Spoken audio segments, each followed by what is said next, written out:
It's my birthday. Yay. And it's my We're- birthday. You know what we'll do? Let's light them up. Oh, this is going to be fun. It's going to be fun. Starting the new year fresh. I don't know why my birthday's in January. Right? Like, In the middle of the cold. in the middle of the cold, my birthday always passes first. Wow. We get to celebrate everyone else's birthday but mine, whatever. But it's my birthday. It's officially your It's birthday. my birthday. I'm 25. Can you believe Like, it? Life is catching up. Exactly. People, first off, let's blow it out. Wait, make a wish first. Oh, God, give me all the money in the world. Give me all the money in the world. But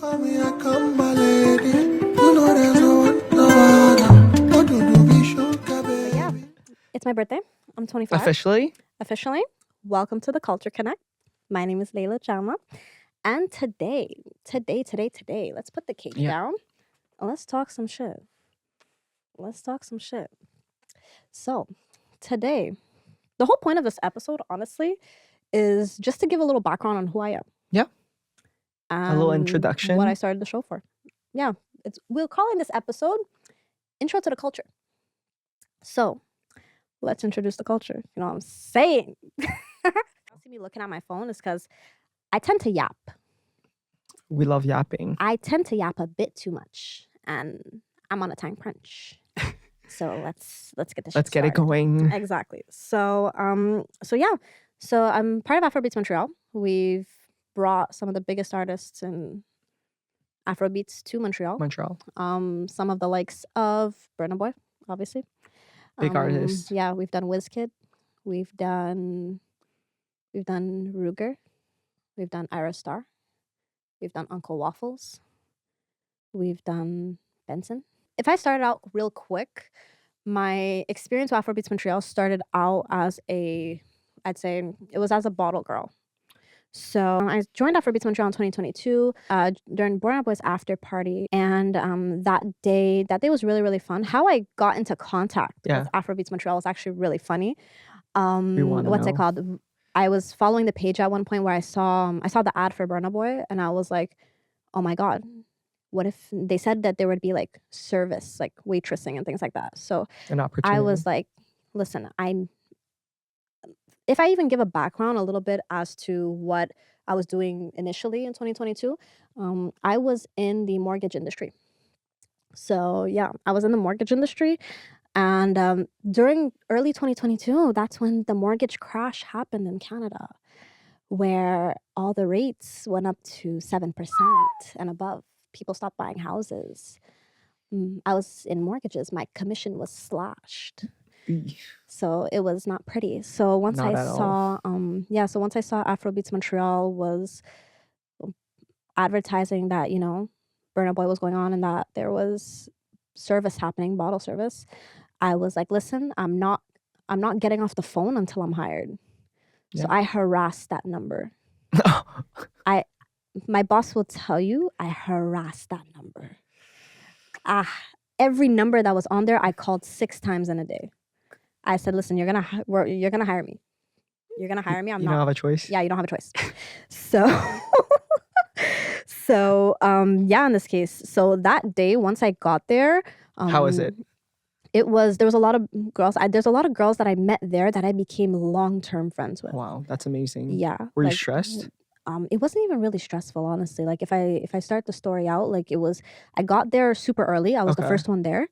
And then they just ended up making me head bottle girl because of that. It was very weird. It was very weird. So what's it called? I got there super early. They made me head bottle girl for that. Okay. And also because like I understood the POS system a little bit because I had like previous waitress experience. Yeah. So I understood holding the machine, like charging people, all that. And yeah, in this case, I met a lot of great long-term friends. That's the most important. So that honestly was the day that kind of changed my life. I want to keep it $150. That day, it changed my life financially. It changed my life. She said, cha-ching, listen, I left with $1,000 that night. And that was the most amount of money I've ever made in a night. Wow. in general. Even like when I was a waitress, like you would leave with like 150, I don't 175. believe with that. Yeah, but I was working in like family restaurants. So like you'd be serving a lot of kids and shit. Yeah. So at that point, like it's easy to make that tip. Okay. It's like you're in a family of 10, family of 8. Easy. Yeah, it's easy tips that you would make. And then you give amazing service. Yeah, and you clean up after people, kids, all that. So like they tip easily. It wasn't a problem. But so like it was maybe like 150, 175. So getting $1,000 in one night.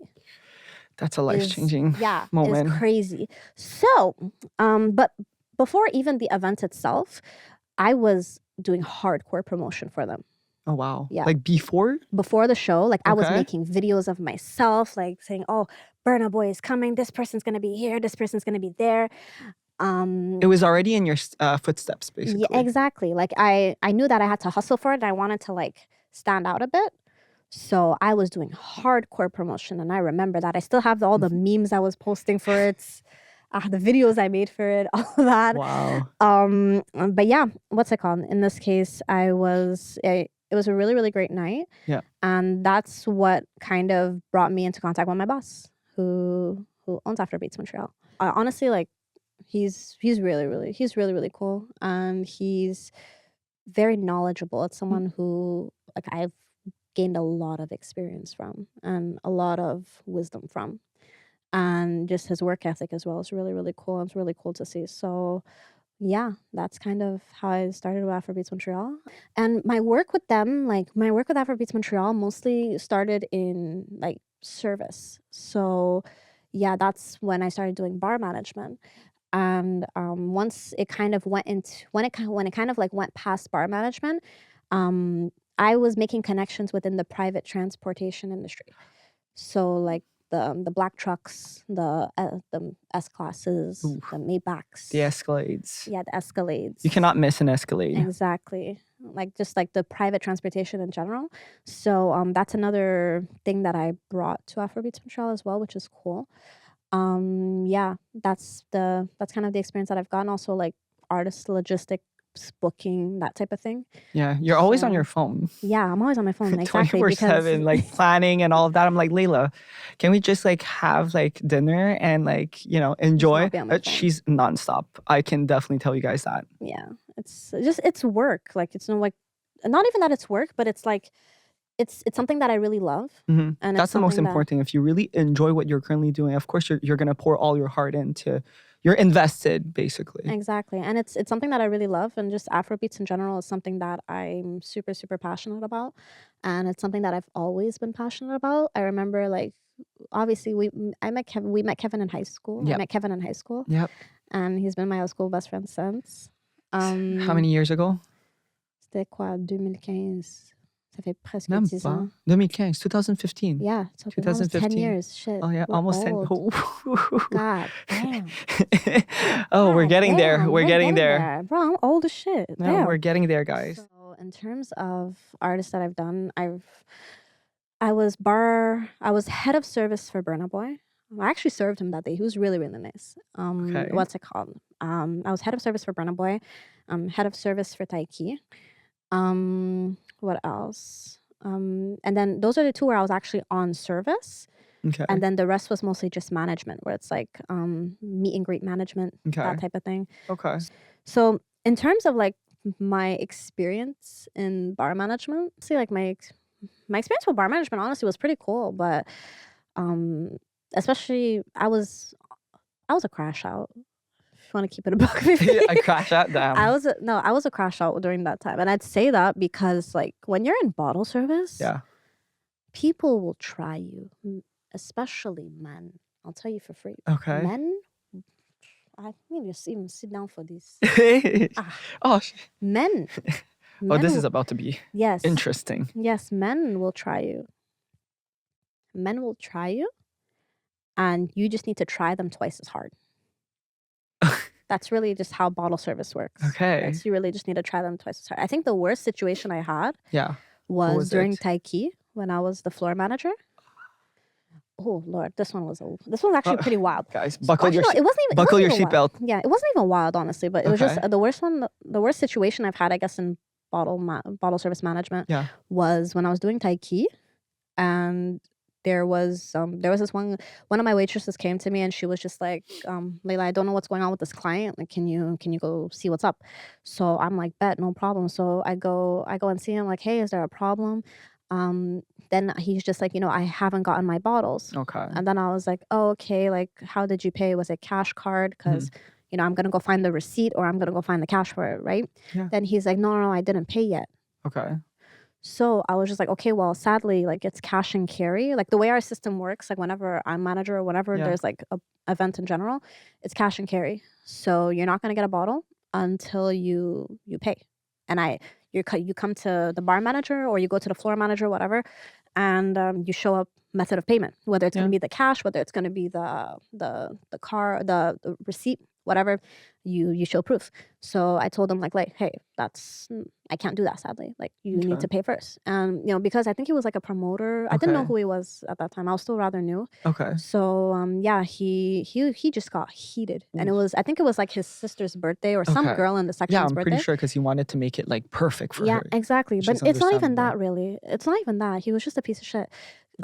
He basically he tried to get up all in my face. And he's just like, no, you guys need to bring the bottles. Or then he said, bring me the manager. And I'm like, bro, I am the manager. Yeah. Like, the waitress came to get me. Go back, change it. Yeah, like the waitress came to get me. So, in this case, so he's just getting in my face and just like, what's it called? Oh, you guys don't know who I am. You guys don't know who I am. Okay. And me being the crash out that I am, instead of calling security, I fought back. Oh. And what's it called? Leila. So then, like, his sister or whoever the girl was in that group, I guess, like, she ended up pulling me, like, away. Okay. And I was just like, listen, I'm going to kick your brother out, or whoever the fuck this guy is. Like, I'm kicking him out. And she begged me. She's like, please, it's my birthday. Like, please. They looked alike. So I'm assuming they were siblings or cousins or whatever, or from the same country. So, she was just like, please, don't kick us out. So at that point, I was just like, okay, well, is he going to pay for the bottles? Because now you're going to tip. Now that you tried to fight me, and you're tall and you're a grown man. Yeah. So you tried to fight me, a little girl. Bro, I'm in a bottle service outfit, fam. Like, that's... Like, why would you fight a girl that's exactly working? Like, why would you fight a girl? So at that point, like, he paid the tip, and he paid tip properly, thankfully, after that point, because what's it called? I ended up speaking to him like, bro, like, you're not supposed to talk to women like that. Like, I don't know what your problem is. And he ended up apologizing. He tipped well, called it a day. Amazing. We brought him the bottles, whatever. And today, let's talk a little bit about how the show will go, and in terms of the segments that we have. So the first segment is called the vibe check. Just give us just tell us what time you're on. So in terms of my vibe check, first and foremost, let me talk about a little weird thing that happened last weekend. So I'm excited. I recently, I recently became a Pilates babe. Oh. A Pilates babe. Okay. Okay. And I went to this new studio that's on. No, I'm not gonna say the street. No, don't say the name. I'm not gonna air out the place. Hey. So so I went to this new Pilates studio that opened, and so I'm coming in. Listen, I'm coming in here for peace. Oh. Okay. And serenity. I'm coming here for peace and serenity and to work out. Okay, it's very, very simple. Okay. And tell me how we're on the reformers. And we're on our knees and we're doing the death. I don't know. They're called rows or something like that. I don't know, but it hurts, right? Yeah. So we're doing those. Why in God's name do I hear first of all, this is the music I'm talking about. I'm supposed to hear jazz music. I'm supposed to hear something that's relaxing, calming. Something that's gonna put me in the mood to be like, let's go, or even like put on rap or something that's gonna make you go pump and move. You know what I'm saying? Move. Yeah. Exactly. No. Tell me how. We're pulling. All I hear is, if she don't fuck or she don't suck. Excuse me. I did not pay money for this. Literally, I'm pulling it. I'm here like, ain't no way in fucking hell. This is a Pilates class? Pilates class, 9 a.m. Ain't no way in fucking hell am I hearing. I was like, but anyways, that was the funniest shit I think I've heard in like a while though. Wow, okay. Like if I heard Drake or something like that, I wouldn't be surprised because we're sweating. Like Pilates is sweat. Like it's endurance. But if I'm hearing Odumodu who go pay for a wig and handbag, I'm sorry. While doing Pilates? Yeah. While doing Pilates, you're mad. You're mad. But anyways, let's introduce my best friend. And he's the producer for everything I fucking Am do. I? Yeah. You produce everything I fucking Listen, do. I try my best to do the best, the most like aesthetic way. You know, I want everything to be, you know, like nice to see.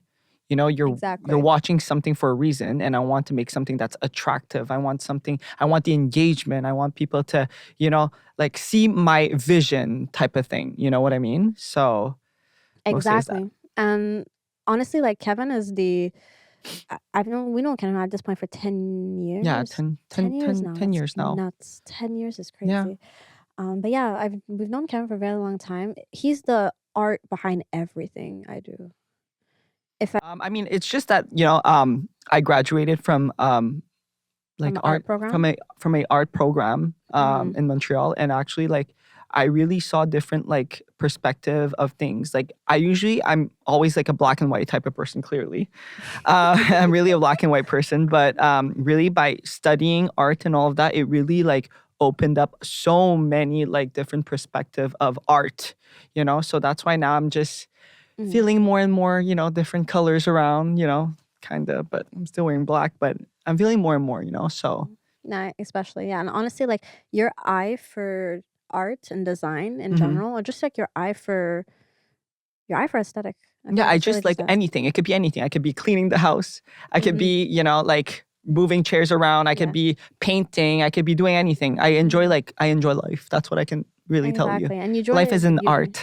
Yeah, you enjoy the beauty of life. Like, yeah, absolutely. I really love that, honestly. In terms of the show, Kevin takes a big part of everything. I want to make sure that like that have a taste of every. Exactly, because I have the functionality sense, and he has the actual artistic sense. I really don't have the functionality of it. If you look at my page, my shit is just colors. There's nothing like my things don't make sense artistically. But if you look at Kevin's, but I mean, it's just, you know, that's how, like, I feel like that's why we're a good team, because you have like that perspective of it, and I have the art perspective of it. You get shit done. Oh, can I say, like, yeah, you get shit done, but I make sure that you get the shit done, but in a pretty way.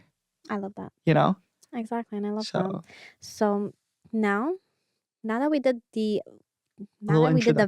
vibe check, okay, let's get into the music culture. Oof. Like, let's talk about Afrobeats. Let's talk about, first off, Kevin's an amapiano. I've realized it, like, after listening to like Afrobeats and amapiano, I personally lean toward more of the amapiano genre, right? Exactly, yeah. Or like towards that, like I like the bass, I like the vibe. Like, what's that song again called? That's like very, very. Let's go. That one. I don't speak their language. You know but listen, we're gonna work it out. We're gonna work it out. Yeah, amapiano honestly is my thing too. I'm more of like a 50-50, honestly. And you know what's so funny? Amapiano is more popular in Montreal than it is outside of Montreal. Really? Yeah. Oh. Like when you go to Toronto, when you go to Ottawa, maybe Ottawa's a bit of a split. I've seen like amapiano events in Ottawa. Okay. But you're not gonna really hear much of amapiano outside of Montreal. Huh. Which is kind of weird. Which, especially since it's like, I call amapiano like black techno. Okay. It's like African techno. Okay. No, you're actually right, because it's giving, you know, like where everyone's listening to like that type of song, you know, like. Exactly. It gives that. We really love amapiano, honestly. Yeah. Especially like you test it out like every time, if ever there's a new song that comes out, I'm not like putting my headphones on. I'm in the car and I have it blasting it with my sound system. Windows down. I don't care if you see. I want you to know. Exactly. I want what I'm listening to. Yeah. So what has been your experience with artists?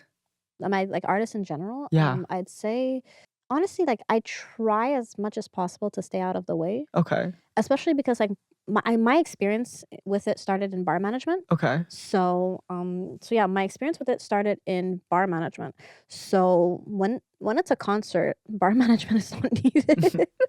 Bar management's not needed. So at the end of the day, I'm just there for a vibe. Okay. And unless there's some situations where it's like they need like a black truck, or they need like a, what's that called? She has that unlocked. Yeah. Like no, unless they need like specific transportation. Like sprinters sometimes? Yeah, like those VIP sprinters. Oh, they're like, amazing. What's it called? The Escalades, like Maybach, that type of thing. Like if they ask for like a stupid car, Yeah. like let's say an artist asks for a wild car that like it just doesn't make sense, Okay. then I usually have access to those. Okay. So yeah, in this case, if it's most of the time I'm there for a vibe. I try to stay out of the way for these artists as well, Okay. because bro, they're tired, especially when they're on tour. Like Yeah, they're nonstop. tired. Yeah, they're literally. nonstop. Sometimes they're You doing think like it's that easy, but it's really not. I'm pretty sure. exactly, and sometimes they do three. Imagine doing like flying 3 cities in 3 different days, and you're flying. Not even driving, bro. You're flying. It's like doing Montreal, Vancouver, Montreal, Toronto, Vancouver. Like that's a lot. Yeah. Even for us, like if we were to go one day for each one, bro, it's I a couldn't. lot. I really couldn't. Yeah, it's a lot. Even going from Montreal. And they also have to catch like a good night's sleep too. They don't sleep. Let me tell you, artists don't sleep. What's it called? Artists don't sleep. I'll tell you for free, they don't. They really. But yeah, in this case, most of the time, artists are super tired. So I try to like just stay out the way, take my photo, dip. Honestly, only 2 artists went out of the way to speak to me. And everyone else, honestly, was just kind of tired. Okay. So I just went like take my photo and dip. Okay. But yeah, both of them were really nice. Okay. They both just what's it called? Yeah, they were just sweet.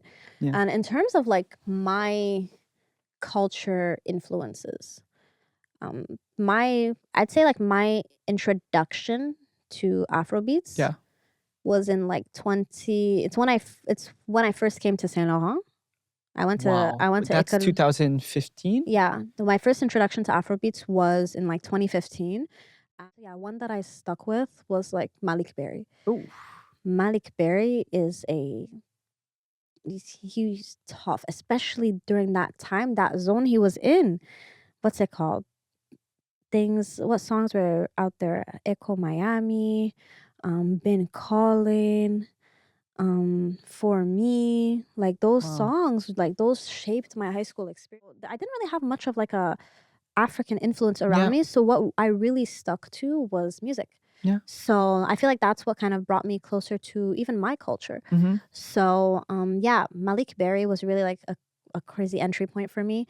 And then it just kind of spiraled through there, if I wanna be honest. Great and then beginnings. afterwards, yeah, those were the beginnings for my culture influences. So in terms of like artists that I kind of spun into afterwards, that's when I started really doing deep dives into like the WizKids, the Burna Boys, like the ones like just their older discographies. That's kind of what I started looking into as well, and just like what was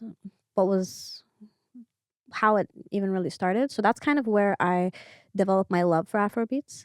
If you look at like, I've had Spotify for like 10 years now. If you want, I've had Spotify for like 10 years at this point. If you look at like my playlist for like my top of the year, it's been Afrobeats since like 2015. I think the one time I veered off of Afrobeats was 2021, and it was rap. And that's when rap was at its peak. Rap? American rap? That's when Atlanta was taking over. Yeah. Like the 2018 to 2021. That you just had to be there for that. I remember like before I got into rap because of YMCMB. Yes. That was like my era, literally, where Drake, Birdman, Lil Wayne, all Nicki Minaj, it was like that, the whole group, DJ Khaled and all of that, really like had a big impact in my personal life. Like I was like, oh, this is rap. And I was like, oh, this is hard. Yeah. There's this joke that they like to make where it's like, if it? Future is your number one artist, stay away from me. Oh. Future was my number one artist in 2022, but I was going through some shit. Okay. I needed that strength. I needed that strength. I needed that strength. Oof. Okay. I needed to toughen up. 2022 was a wild year. Yeah. Oh, 2022, huh? Yeah. 2022, like. Wait, it was like pandemic, right? Yeah, it was pandemic. Okay. And like, Lord, I had a near-death experience. Well, honestly, like, I don't even want to be dramatic about it. Yeah. It's more just to remind myself that like God really is great. Is that like I was supposed to lose my life April 14th, 2022. I was not supposed to. I shouldn't be here right now. Yeah. And that's kind of how I run with life, where it's like God gave you God gave you a second chance. Yeah. And God said, you're not done here. Yeah. You're not finished. So there's absolutely nothing on this earth that I'm more thankful for than the second chance God gave me. And he changed my life since then. Yeah, God said, you're not done here. So yeah, that's kind of the story on me. Wow. Story on what I do with Afrobeats Montreal. This show, I want to put a spotlight on Canada when it comes to Afrobeats. Because when you think of Afrobeats, like you don't think of the US, you don't think of Canada, you think of like the influencers when it comes to Afrobeats. Like the actual influencing points would be like UK, like West Africa, France, South Africa. Those are really the influencers when it comes to Afrobeats. And I want our voice to be heard. And I want our voice to be maybe not the top voice, but I want us to be there. You know what I mean? To shine a light on it. Yeah, I want to shine a light on Canada. So that way, whenever people come to Montreal or when they come to Canada in general, they're like, bro, I'm going to Canada. If you go like to art clubs in London or things like that, where it's like they're playing Afrobeats, even regular clubs in Montreal started playing Afrobeats. And that's another difference that I noticed in the rest of Canada, where regular clubs in Montreal play Afrobeats.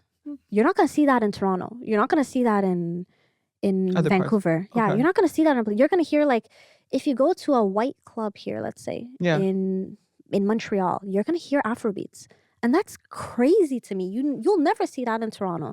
You're not going to hear Burna Boy inside a Cactus Club, or you're not going to hear that type of stuff. But like, if you're going to like the terraces in Montreal, you're going to hear Wizkid. You're going to hear Burna Boy.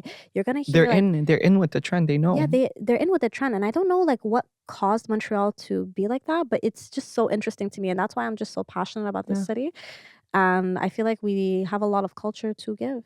So in terms of the functioning of the show, we're going to have 4 segments. And the first one is called the vibe check. Tell us what you're on. Tell us one phrase that could shock people, or a lesson you learned, or just a quick one-liner that can just make someone go, what? That's just the whole point of vibe check. It's an icebreaker. Okay. I want our guests to be comfortable. Okay. So in this case, we're going to start out with the vibe check. So once we go with the vibe check, there's going to be music culture. Music culture. What music are you listening to right now? Okay. What songs are you listening to right now? What's been influencing your vibe lately? Okay. Like for me right now, I'd say it has to be the Wizkid Mariah album. Slow. Okay. Oh. Leila texted me and she was like, Kevin, you're going to love this song. You're going to love this song. And there's absolutely no reason for you not to. Exactly. The music that I knew from him, at least, or the music that I was listening to like later back in the day from him, it was music that would have you like jumping. It was music that you would have like, them say them bad, but that's what I'm doing, like that type of thing. But now when I hear his albums that, it's mostly just songs that are of vibes. Like, a couple songs that are like, I guess like that move a bit more, I think would be like, which one would it be? I like Bend, where it's like when your body go do that one is fire, honestly, I'm not gonna lie. But yeah, there's a lot of songs that are just calm and slow, and even for More Love Less Ego, that album first off was fire. Most of the songs that I was listening to from Wizkid were ones that would get you moving, like Jinja, like that type of thing, and like things like Pakromo, all of them, and just to hear his progression into something really, I don't even want to call it soft, but just like smooth, having that versatility. Yeah, smooth. I feel like it's That's smooth. the word. Yeah. Exactly. Especially MMS. Let's talk about MMS. The song for the scammers. The every scammer I've seen in Montreal or even in Toronto, like even like shout out to the scammers first and foremost. Shout out. We love y'all. We don't complain. Okay, but just this entire summer. Yeah. Just Rolly. No, literally, I've seen. I'm looking at like people's story and they're like, in Dubai, they're like on the jet skis, and then they put like that song in the background. I was like, oh wow, that's such a vibe. Yeah. Like I'm living for that. I'm living for that. And just that, literally, that was just a song. It was the song for the men this summer. That was the absolutely. song for the men. Any vlog you see, Yeah, I can't pronounce it. I don't want to be disrespectful about it, but I no. just can't pronounce it. So I'm like, I've had a good taste in me. Someone signed me up for A&R.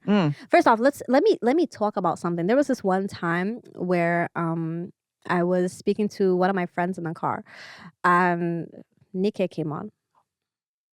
Right? Nikkei came on, and this was right when it was like about to bubble, right? Like it was slowly bubbling up. It wasn't playing in the clubs yet. None of that was going on. We were in the car, we were listening. It was just me and my friend. And then I was just like, this song will be the song of the summer. This song is going to fucking bang. They weren't playing that much on my piano in the clubs. I think the most they would do was like Adiwele or like stuff like that. It wasn't really much like, it wasn't in the clubs like that. But once Nikkei came on, Nikkei changed the vibe of the scenery, changed the scenery of Montreal. It made me love Amapiano like 3 times more. Honestly, I swear. That song was a freaking banger. So for the third topic, we have the Culture Talk. Culture Talk is a segment where we talk about hot button situations that are going on in the community. Spicy ones. Spicy ones. Tell us a little bit about it. What you think? What's your vibe? What you thinking about it? And then we have Ask the Culture. And we say ask the culture because we got people asking questions. I have a system where people ask anonymous questions. And we'll be answering them. Leila, on the show? On the show. Oh, this is that's the whole juicy. point. I'm really happy to have the opportunity to make a show like this.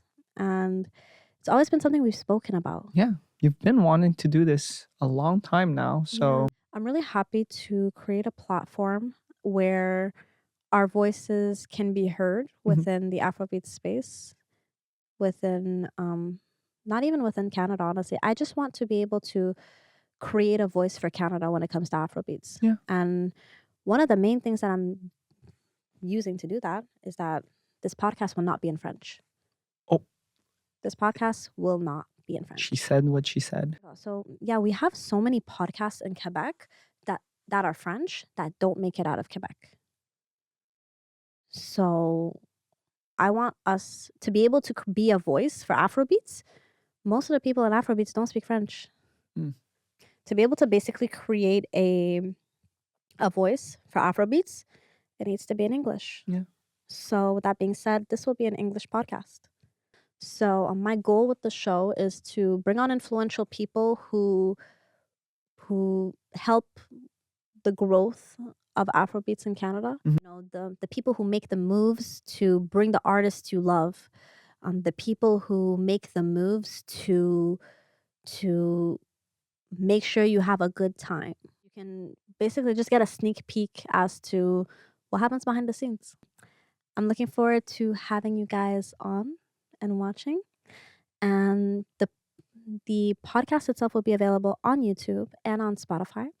And I'm looking forward to connect you to the culture. See you soon.